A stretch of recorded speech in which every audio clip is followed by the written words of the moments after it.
in hierdie video gaan ons verder aan met die kwadratiese drie terme.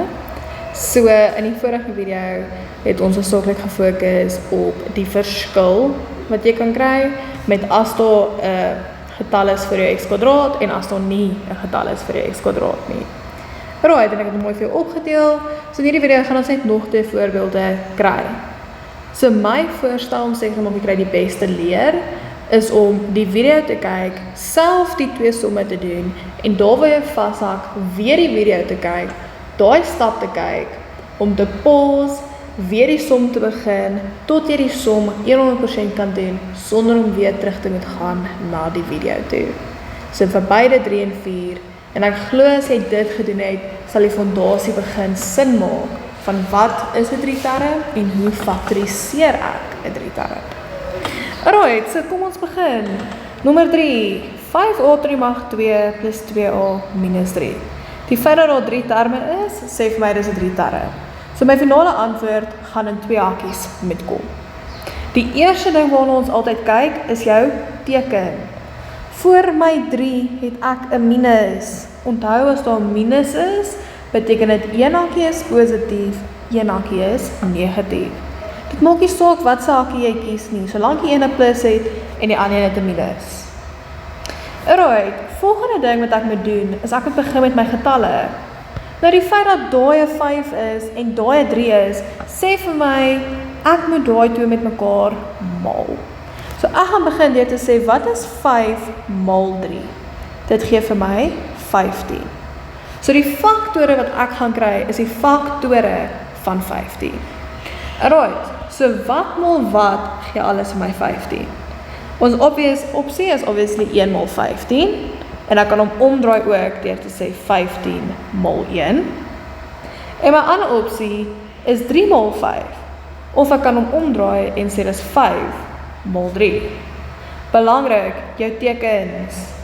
Alright, 1 moet positief wees, so kom ons al my linkerkantse getalle positief, en dan maak ons my regterkantse getalle negatief. So kom ons kyk, wat is 1 minus 15? Dit gee vir my minus 14. Wat is 3 minus 5? Dit gee vir my minus 2. As ons kyk na hierdie helfte van die somme, wat is 15 minus 1? Dit gee vir my positief 14. En wat is 5 minus 3? Dit gee vir my positief 2. Wat se getal soek ek? Ek soek positief 2a. So wat sê dit gee vir my positief 2? Hierdie opsie. Waar my 5 positief is en my 3 is negatief. Nou belangrik, dis nie net plus 2 nie, dis plus 2a. Wat beteken ek moet sê 5a minus 3a gee vir my 2a. Kyk, nou dat ek weet wat my middelste terme is, kan ek gaan en ek kan na hierdie gaan en my venstertjie sit. Right, so ons trek ons venstertjie. Baie belangrik, dat jou eerste term is jou eerste venstertjie. Jou laaste term, wat minus 3 is jou laaste venstertjie. En dan obviously jou middelste 2 terme kom in jou middelste venstertjie. So die een wat ek het is plus 5a, en die ander een wat ons gesê het is minus 3a. En nou gaan ek net faktoriseer. So met ander woorde, ek gaan nou uitwerk, wat is 5a kwadraat plus 5a minus 3a minus 3.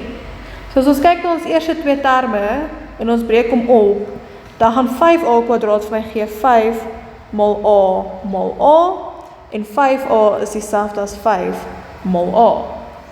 So wat is gemeenskaplik tussen hulle? Wel, eerstens hulle albei het 'n 5, en tweedens hulle albei het 'n a. So vooraan my hakie gaan ek skryf 5a.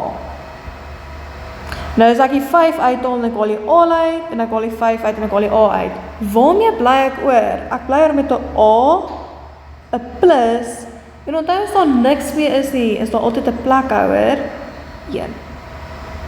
So ek bly oor met a plus 1. Want onthou, as jy hierdie hakie weer uitmaal, moet jy kry 5 maal a geef my 5a kwadraat, en 5 maal a is 5a. As jy nie daai een daar gehad het nie, sou jy daai laaste term verloor het. Okay, so hy sê dit, ons beweeg aan ons volgende een. Die feit dat daai 'n minus is baie belangrik, want dit gaan daai teken daarop beïnvloed.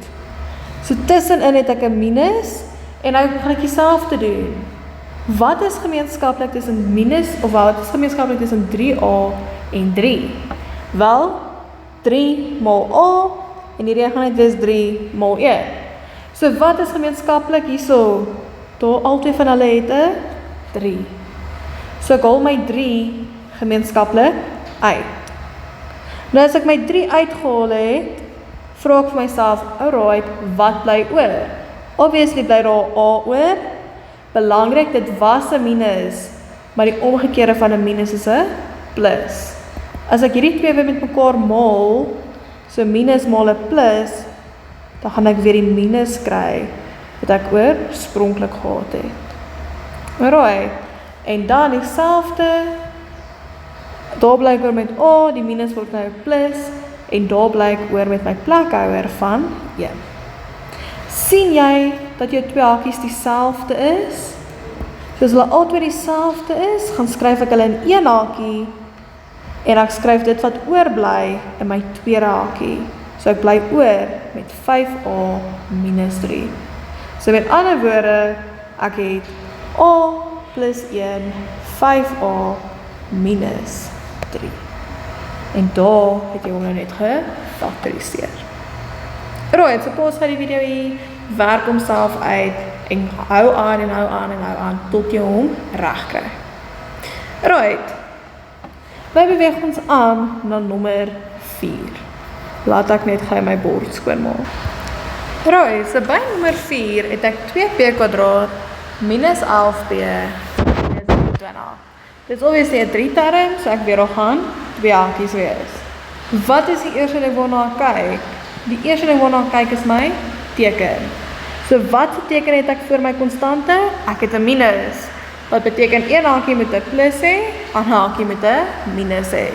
So een hakie kry 'n plus, ander een kry 'n minus. Dan beweeg ons aan. Ek het 'n getal voor my p en ek het 'n konstante. So om hulle faktore te kry, moet ek hulle eers met mekaar gaan maal. Daar is nie regte knoppie nie. Okay, ek moet hulle met mekaar gaan maal. So ek gaan nou uitwerk, wat is 2 maal 21? En 2 maal 21 is obviously 42. Alright, nou beweeg ek aan. En ek vra vir myself, alright, wat is die faktore van 42? Nou die eerste opsie is obviously 1 maal 42. Nou ruil ek hom om, 42 maal 1. Wat van 2 maal 21? Wat dieselfde is as 21 maal 2. Of, ek kan ook sê, wat van